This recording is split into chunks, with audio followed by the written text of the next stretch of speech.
All right, this is 28. It's going to be our final read aloud. We will not finish it because we still have that much to go. So you guys are going to have to finish it on your own. We are on chapter 12, The Mirror of Aristid. I still don't know how to say it, but we're going to go with that. Okay, so he had to clap his hands to his mouth to stop himself from screaming. He whirled around because remember he just looked inside the mirror. His heart was pounding far more furiously than when the book had screamed, for he had seen not only himself in the mirror, but a whole crowd of people standing right behind him.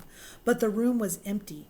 Breathing very fast, he turned slowly back to the mirror. There he was, reflected in it, white and scared looking, and there reflected behind him were at least 10 others. Harry looked over his shoulder, but still no one was there. Or were they all invisible too? Was he in fact in a room full of invisible people, and this mirror's trick was that it reflected them, invisible or not? He looked in the mirror again. A woman standing right behind his reflection was smiling at him and waving. He reached out a hand and felt the air behind him. If she was really there, he'd touch her. Their reflections were so close together, but he felt only air. She and the others existed only in the mirror. She was a very pretty woman. She had dark red hair, and her eyes were just like mine, Harry thought, edging a little closer to the glass. Bright green, exactly the same shape, but then he noticed that she was crying. Smiling, but crying at the same time. The tall, thin, black-haired man standing next to her put his arm around her. He wore glasses, and his hair was very untidy. It stuck up at the back, just like Harry's did. Harry was so close to the mirror now that his nose was nearly touching that of his reflection. "Mum," he whispered. "Dad?" They just looked at him smiling. And slowly Harry looked into the faces of the other people in the mirror and saw other pairs of green eyes like his, other noses like his, even a little old man who looked as though he had Harry's knobby knees. Harry was looking at his family for the first time in his life. The Potter smiled and waved at Harry, and he stared hungrily back at them. His hands pressed flat against the glass as though he was hoping to fall right through it and reach them. He had a powerful kind of ache inside of him, half joy, half terrible sadness. How long he stood there, he didn't know.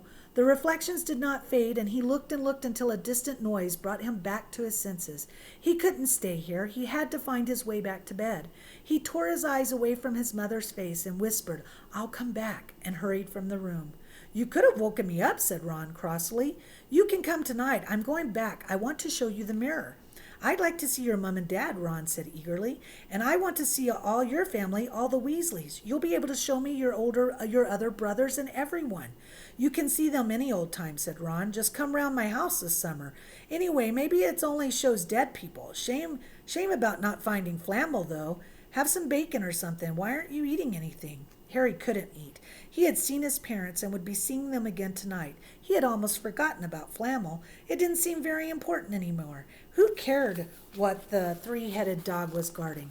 What did it matter if Snape stole it, really? "Are you all right?" said Ron. "You look old. You look odd." What Harry feared most was that he might not be able to find the mirror room again. With Ron covered in the cloak too, they had to walk much slower the next night. They tried retracing Harry's route from the library, wandering around the dark passages for nearly an hour. "I'm freezing," said Ron. "Let's forget it and go back." "No," Harry hissed. "I know it's here somewhere." They passed the ghost of a tall witch gliding in the opposite direction, but saw no one else. Just as Ron started moaning that his feet were dead with cold, Harry spotted the suit of armor. "It's here, just here, yes." They pushed the door open. Harry dropped the cloak from around his shoulders and ran to the mirror. There they were. His mother and father beamed at the sight of him. "See?" Harry whispered. "I can't see anything." Look at them. There are loads of them. I can only see you." "Look in it properly. Go on, stand where I am." Harry stepped aside, but with Ron in front of the mirror, he couldn't see his family anymore. Just Ron in his paisley pajamas. Ron, though, was staring transfixed at his image. "Look at me," he said. "Can you see all your family standing around you?" "No, I'm alone, but I'm different. I look older. And I'm head boy." "What?" "I am. I'm wearing the badge like Bill used to. And I'm holding the house cup and the Quidditch cup. I'm Quidditch captain, too." Ron tore his eyes away from this splendid sight to look excitedly at Harry. "Do you think this mirror shows the future?" "How can it? All my family are dead. Let me have another look." "You had it to yourself all last night. Give me a bit more time." You're only holding the Quidditch cup. What's interesting about that? I want to see my parents. Don't push me. A sudden noise outside in the corridor put an end to their discussion. They hadn't realized how loudly they had been talking. Quick! Ron threw the cloak back over them as the luminous eyes of Mrs. Norris came around the corner. Ron and Harry stood quite still, both thinking the same thing. Did the cloak work on cats?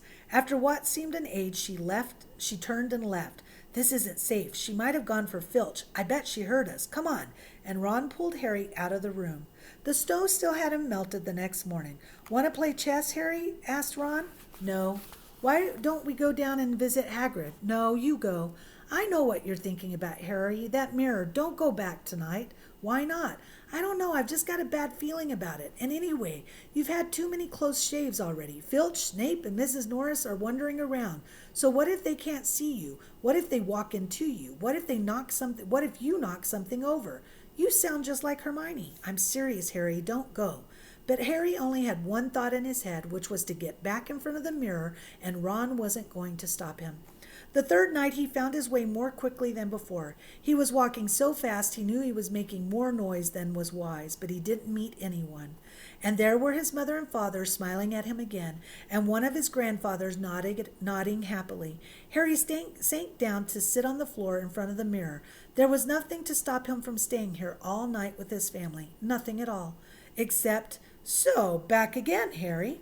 Harry felt as though his insides had turned to ice. He looked behind him. Sitting on one of the desks by the wall was none other than Albus Dumbledore. Harry must have walked straight past him, so desperate to get to the mirror he hadn't noticed him. I didn't see you, sir. Strange how nearsighted being invisible can make you, said Dumbledore, and Harry was relieved to see that he was smiling. So, said Dumbledore, slipping off the desk to sit on the floor with Harry, you, like hundreds before you, have discovered the delights of the Mirror of Erised. I didn't know it was called that, sir, but I expect you've realized by now what it does. It shows me my family, and it showed your friend Ron himself as head boy. How did you know? I don't need a cloak to become invisible, said Dumbledore gently. Now can you think what the Mirror of Erised shows us all? Harry shook his head. Let me explain. The happiest man on earth would be able to use the Mirror of Erised like a normal mirror.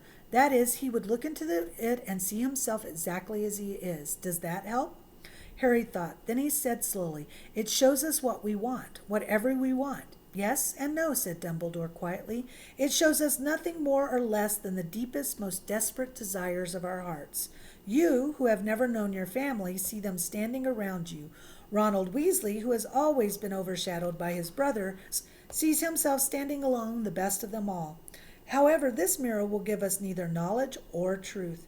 Men have wasted away before it, entranced by what they have seen, or been driven mad, but knowing if what it shows is real or even possible. The mirror will be moved to a new home tomorrow, Harry, and I ask you not to go looking for it. If you ever do run across it, you will now be prepared. It does not do to dwell on dreams and forget to live. Remember that. Now why don't you put that admirable cloak back on and get off to bed? Harry stood up. Sir, Professor Dumbledore, can I ask you something? Obviously, you've just done so. Dumbledore smiled. You may ask me one more thing, however. What do you see when you look in the mirror? I see myself holding a pair of thick woolen stockings. Harry stared. One can never have enough socks, said Dumbledore. Another Christmas has come and gone, and I didn't get a single pair. People will insist on giving me books. It was only when he was back in bed that it struck Harry that Dumbledore might not have been quite truthful. But then he thought as he shoved Scabbers off his pillow, it had been quite a personal question. The next chapter is called Nicholas Flamel. We'll get started on it, chapter 13, but we're not going to finish it. Hopefully they'll finally find the mystery of who he is. Dumbledore had convinced Harry not to go looking for the Mirror of Erised again, and for the rest of Christmas holidays the invisibility cloak stayed folded at the bottom of his trunk. Harry wished he could forget what he'd seen in the mirror as easily, but he couldn't. He started having nightmares. Over and over again he dreamed about his parents disappearing in a flash of green light, while a high voice cackled with laughter. You see, Dumbledore was right. That mirror could drive you mad, said Ron, when Harry told him about these dreams. Hermione, who came back the day before term started, took a different view of things. She was torn between horror at the idea of Harry being out of bed, roaming the school 3 nights in a row, if Filch had caught you, and disappointment that he hadn't at least found out who Nicholas Flamel was. They had almost given up hope of ever finding Flamel in a library book, even though Harry was still sure he'd read the name somewhere. Once term had started, they were back to skimming through books for 10 minutes during their breaks. Harry had even less time than the other two because Quidditch practice had started again. Wood was working the team harder than ever. Even the endless rain that had replaced the snow couldn't dampen his spirits. The Weasleys complained that Wood was becoming a fanatic, but Harry was on Wood's side. If they won their next match against Hufflepuff, they would overtake Slytherin in the house championship for the first time in 7 years. Quite apart from wanting to win, Harry found out that he had fewer nightmares when he was tired out after training. Then during one particular wet and muddy practice session, Wood gave the team a bit of bad news. He'd just gotten very angry with the Weasleys, who kept dive-bombing each other and pretending to fall off their brooms. "Will you stop messing around?" he yelled.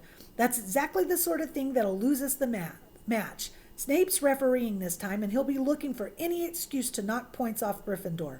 George Weasley really didn't fall off his broom at these words. "Snape's refereeing?" he spluttered through a mouthful of mud.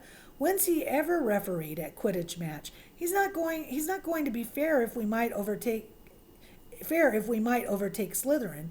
The rest of the team landed next to George to complain too. "It's not my fault," said Wood. "We've just got to make sure we play as clean a game so Snape hasn't got an excuse to pick on us." Which was all very well, thought Harry, but he had another reason for not wanting Snape near him while he was playing Quidditch. The rest of the team hung back to talk to one another as usual at the end of the practice, but Harry headed straight back to the Gryffindor common room where he found Ron and Hermione playing chess. Chess was the only thing Hermione ever lost at, something Harry and Ron thought was very good for her. "Doesn't talk to me for a moment," said Ron when Harry sat down next to him. "I need to concern—" He caught sight of Harry's face. "What's the matter with you? You look terrible." Speaking quietly so that no one else would hear, Harry told the other two about Snape's sudden sinister desire to be a Quidditch referee. "Don't play," said Hermione at once. "Say you're ill," said Ron. "Pretend to break your leg," Hermione suggested. "Really break your leg," said Ron. "I can't," said Harry. "There isn't a reserve seeker. If I back out, Gryffindor can't play at all." At that moment, Neville toppled into the common room. How he had managed to climb through the portrait hole was anyone's guess, because his legs had been stuck together with what they recognized at once as the leg locker curse. He must have had to bunny hop all the way up to the Gryffindor tower. Everyone fell over laughing except Hermione, who leapt up and performed the counter curse. Neville's legs sprang apart, and he got to his feet trembling. And we're going to stop there. I'm so sad we're not going to be able to finish it. This is our last read aloud, though. I will tell you what page we're on in case you get the same book. We're on chapter 13, Nicholas Flamel, and it's page 218 is where you would start. So I hope some of you guys get the book, or you at least watch the movie. You'll have to email me this summer and tell me if you finish it, and if you do, what you thought of it, okay? All right, I can't wait to see you guys when school starts. Make sure you stop by my classroom and say hello, because I miss you, and have an awesome summer. Bye-bye.